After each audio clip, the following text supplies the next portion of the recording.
Priyal Hingsth spent 4 years studying her husband Arjun Hingsth's habits, medications, and weaknesses, not out of love, but to engineer his death so precisely that it would look like fate, not murder. Arjun Hingsth was a name that echoed in Pune's elite circles. He was the kind of man who built empires from family legacies, transforming his father's small textile business into a booming export company. His life appeared perfect on the surface: luxury cars, a sprawling villa, and international vacations shared on social media. But the part of his life that rarely made headlines was his marriage to Priyal Hingsth. From the outside, they were the definition of a power couple, often photographed at charity events and business galas. Yet, behind the polished images, their relationship was quietly decaying. Priyal had once believed marrying Arjun would secure her a life of respect and comfort. She came from an upper-caste family, where status mattered more than love, and for years she played her role flawlessly, smiling at the right moments, managing social appearances, and standing by Arjun's side. But time chipped away at her patience. Arjun's obsession with work left her isolated, and his controlling nature crept into every corner of her existence. He decided what clothes she wore, how much she could spend, and who she could meet. Priyal's life felt like a golden cage, shiny from the outside but suffocating on the inside. As months turned into years, Priyal's quiet frustration turned into something darker. She began fantasizing about freedom, not just from the marriage but from Arjun's entire world. Divorce was out of the question. In their social circle, a divorced woman would become gossip fuel, stripped of dignity, and whispered about at parties. Her parents would never allow it. That's when a dangerous thought started taking root in her mind. If she couldn't leave Arjun, maybe Arjun needed to be erased from the equation entirely. This thought didn't strike her overnight. It developed over time, slowly, like poison in a cup of tea. She began imagining scenarios where Arjun wasn't there, where she owned the businesses, where she controlled the wealth, and where she lived without answering to anyone. But she knew acting on these fantasies was a different game altogether. Murder wasn't simple. If she failed, she wouldn't just lose her marriage. She'd lose her life. So Priyal did what she had always done. She planned. She spent her nights reading medical articles, researching causes of death that looked natural. She watched documentaries on forensic science, learning how modern technology could trace even the smallest mistake. She browsed case files online, studying stories of wives who got away with murder and those who didn't. Her goal was clear. She needed to design a plan so perfect that it would look like fate itself had taken Arjun away. During this phase, she crossed paths with Ravish Dodaya, a struggling criminal lawyer whose career was stuck in limbo. Unlike Arjun, Ravish paid attention to her. They started meeting secretly in cafes, at yoga retreats, and later in hotel rooms far from the city. Priyal shared her grievances, and over time, she hinted at darker ideas. Ravish, desperate for money and equally fascinated by Priyal's cunning mind, became her partner in secret. But Priyal never trusted him fully. She kept him close enough to use but distant enough to control. While Arjun expanded his textile empire into international markets, Priyal expanded her secret operation. She took note of his medical history, especially the mild heart condition he'd kept hidden from the world. She convinced him to see a specialist, one she had carefully chosen, and slowly introduced health supplements into his diet, some of which were laced with substances she had researched extensively. The changes were subtle. Arjun started feeling more tired, but he attributed it to work stress. He started having occasional chest pains, but he thought it was just acid reflux. Priyal waited. She understood that the art of murder wasn't about the act itself. It was about the patience before it. Every day she smiled at Arjun, brought him his tea, and played the role of the supportive wife, while silently counting down to the moment her plan would fall into place. For Priyal, the game had already started, And there was no turning back. By the time the 4th year of her plan began, Priyal Hingsth had turned cold calculation into a daily routine. She wasn't just a wife anymore, she was an architect of murder.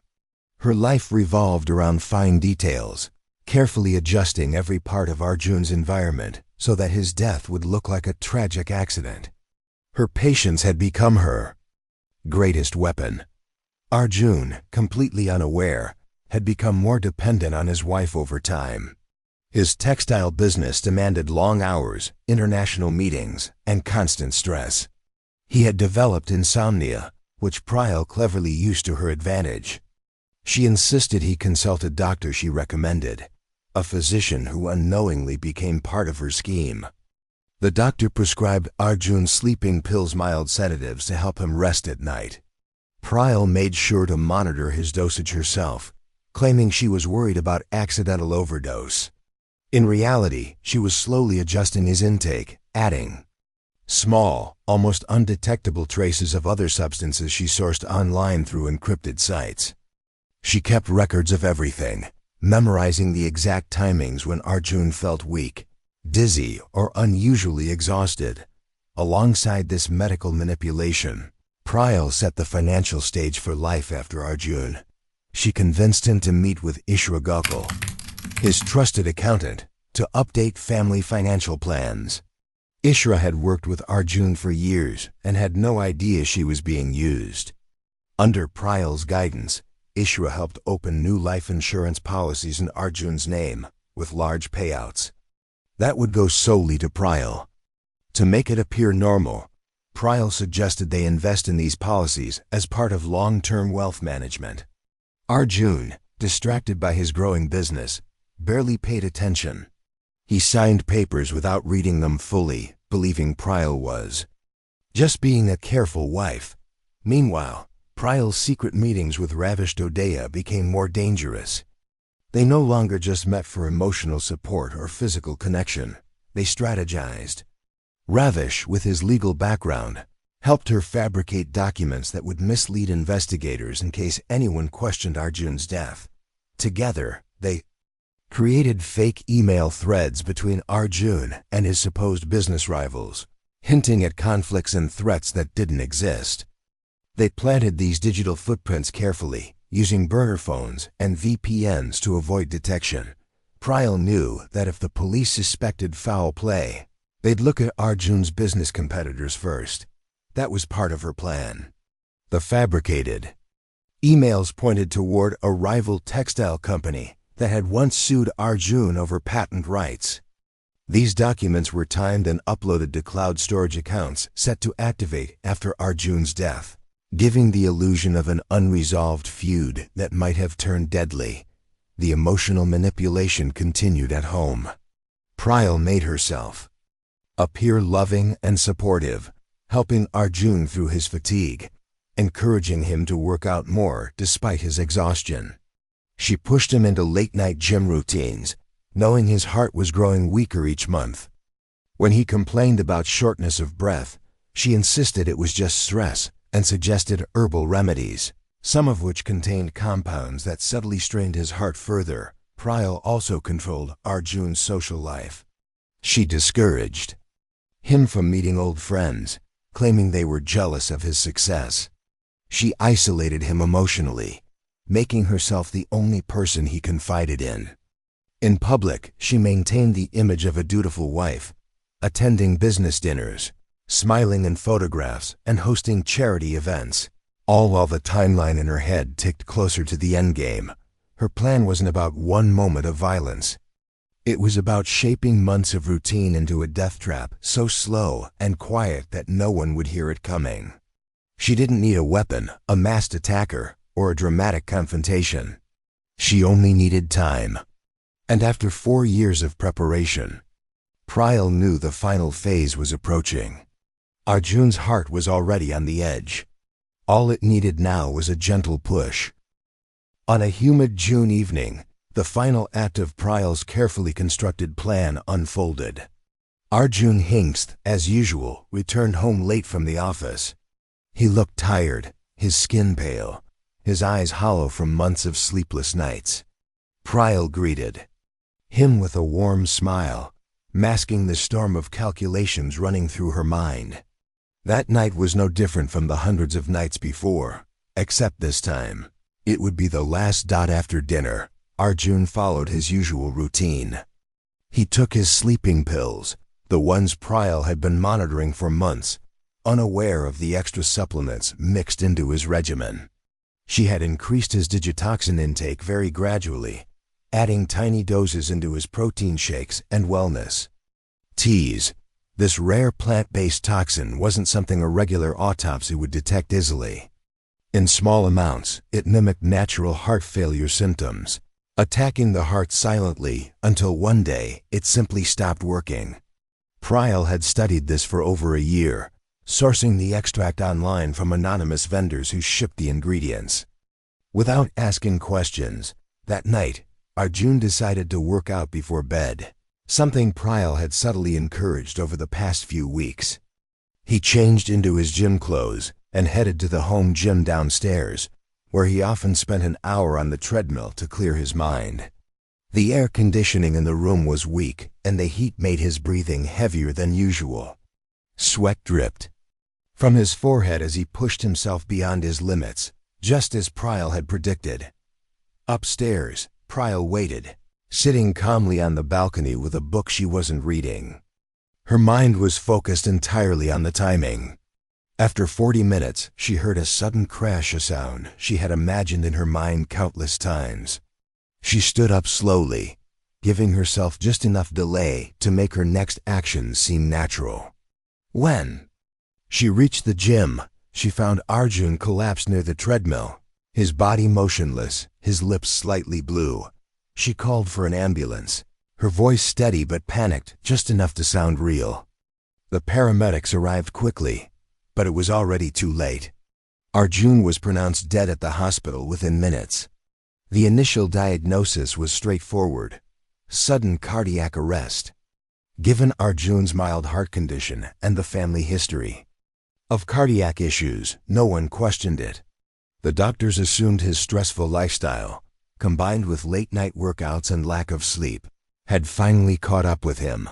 Friends and family flooded the Hingsth home with condolences. Social media was filled with posts about Arjun's legacy, his kindness, his contributions to the textile industry. Priyal played her part perfectly: tears, exhaustion, public mourning. She hugged people tightly, accepted their sympathies, and spoke softly about how life was unpredictable. Inside, she was already planning her next moves, but fate has a strange way of unraveling even the most carefully woven plans. At the government hospital, Dr. Suman Vyathi, the forensic pathologist assigned to Arjun's post-mortem, noticed a few unusual signs. While the heart had indeed stopped, there were small anomalies in the blood work that didn't quite fit the pattern of natural cardiac arrest. Traces of a substance resembling digitoxin appeared during the toxicology test, though the levels were low enough to almost go unnoticed. Dr. Vyathi decided not to dismiss it. She marked it for further analysis, wanting to be thorough. Meanwhile, Priyal continued her life as a grieving widow, overseeing the funeral arrangements and quietly handling the paperwork for life insurance claims. She had everything under control, or so she thought. She didn't know that Inspector Veer Shetani had received a silent alert from the forensic lab regarding the toxin findings. The police weren't opening a formal case yet, but they were watching.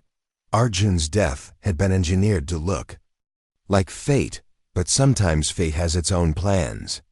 As Priyal celebrated her quiet victory in private, the first cracks in her perfect crime had already begun to appear.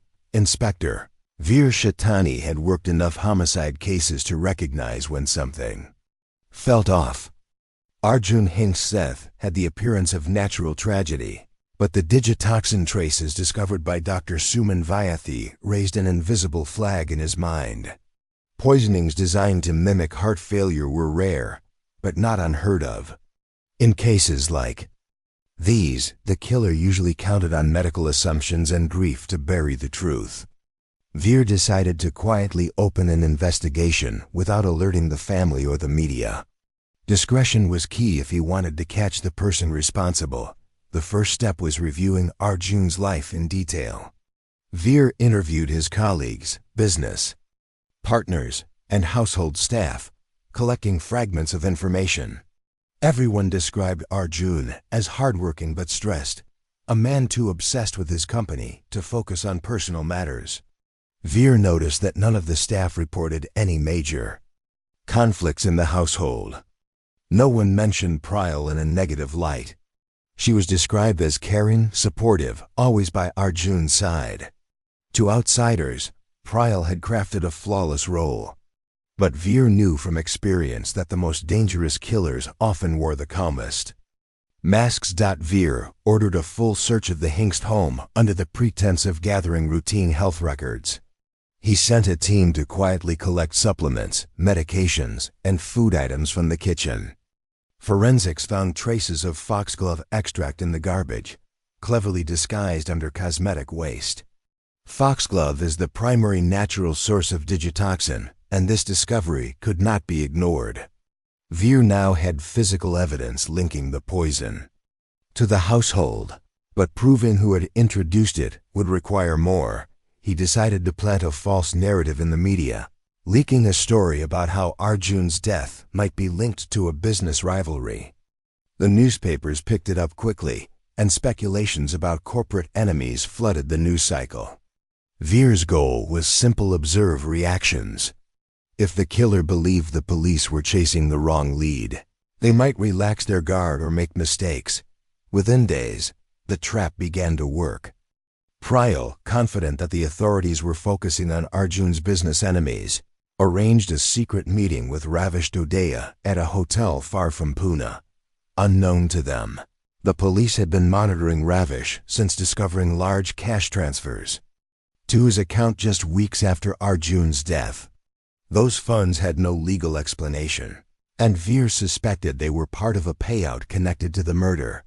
Inside the hotel room, Priyal and Ravish argued in hushed voices. They thought they were safe behind closed doors, but they didn't know the room had been pre-bugged by police surveillance. The audio recording captured everything. Priyal spoke about how long she had waited for this moment, how careful she had been for years, and how stupid the police were for chasing Arjun's business rivals. Ravish, more nervous than Priyal, questioned whether they had left any loose ends. His voice trembled as he mentioned the foxglove extract, but Priyal reassured him. She believed the plan had worked perfectly. The next day, Inspector Veer listened to the recordings with his team. There was no longer any doubt. Priyal Hingsth had not only poisoned her husband, but had spent years designing a blueprint for his death. The confession captured in the hotel room became the most critical piece of evidence in the case. Veer prepared arrest warrants for both Priyal and Ravish. Before making the arrests public, he reached out to Ishra Gokul, Arjun's personal accountant, to check financial records.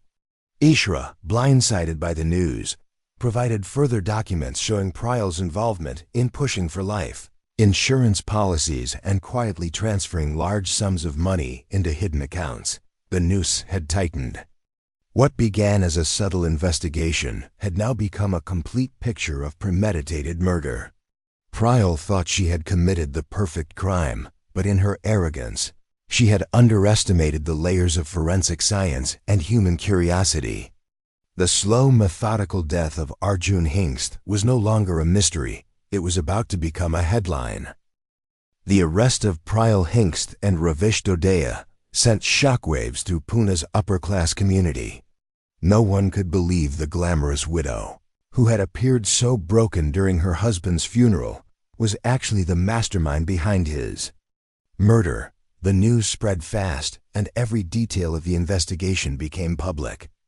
For the first time, the polished facade of the Hingsth family was shattered, revealing a dark truth hidden beneath years of deception. Inside the police station, the interrogations began. Ravish Dodaya, faced with the possibility of life imprisonment, was the first to crack. His nervousness gave way to confession as he described his role in the murder plot. He admitted to helping Priyal gather information on poisons, create fake legal documents, and cover financial tracks. Ravish explained how Priyal had manipulated him over time, convincing him that this plan was not just necessary, but justified. He painted a picture of a woman who had slowly erased any moral boundary in her mind, replacing it with cold strategy. Priyal, on the other hand, remained composed in the interrogation room. She denied everything at first, claiming she was the victim of a setup. But when the police played the audio recordings from the hotel meeting, her face shifted for the first time. Her calm demeanor cracked, not from guilt, but from the realization that her carefully built world was collapsing. She tried to negotiate, offering to reveal more details in exchange for a lighter sentence. However, the evidence was already overwhelming. Forensic reports confirmed the slow poisoning through digitoxin. The protein shakes from Arjun's gym fridge contained traces of the substance, and the discarded packaging in the home linked Priyal directly to the method of murder. The financial documents provided by Ishra Gokul showed Priyal's clear intent to profit from Arjun's death. Insurance policies had been updated with her as the sole beneficiary, and large transfers were set to be moved into accounts Ravish had helped her create offshore. The police also uncovered search histories, private notes, and encrypted messages between Priyal and Ravish that outlined the step-by-step dismantling of Arjun's life. The courtroom trial drew national attention. News channels covered every hearing, dissecting the coldness of Priyal's actions. Prosecutors presented a timeline showing how she had spent years planning the murder, building it layer by layer until it became an unavoidable conclusion. The jury listened to audio recordings of her bragging about misleading the police and laughed at the idea of investigators chasing false suspects. Ravish testified against her, describing how Priyal had groomed him into being her accomplice, promising him wealth and a future together once Arjun was gone. Priyal's defense tried to argue that she had been trapped in an abusive marriage, but there was no evidence to support that claim. In fact, Arjun's friends and colleagues painted him as difficult and work-obsessed, but never violent or threatening. The court focused on the methodical nature of the crime, how Priyal had slowly poisoned Arjun's body over months while presenting herself as a loving wife. It wasn't a crime of passion. It was cold, calculated murder. When the verdict was finally read, Priyal showed no emotion. She was found guilty of first-degree murder and conspiracy to commit murder.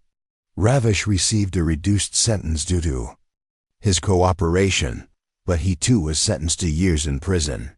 Priyal's calm mask had fallen away, replaced by silence and the reality of a lifetime behind bars.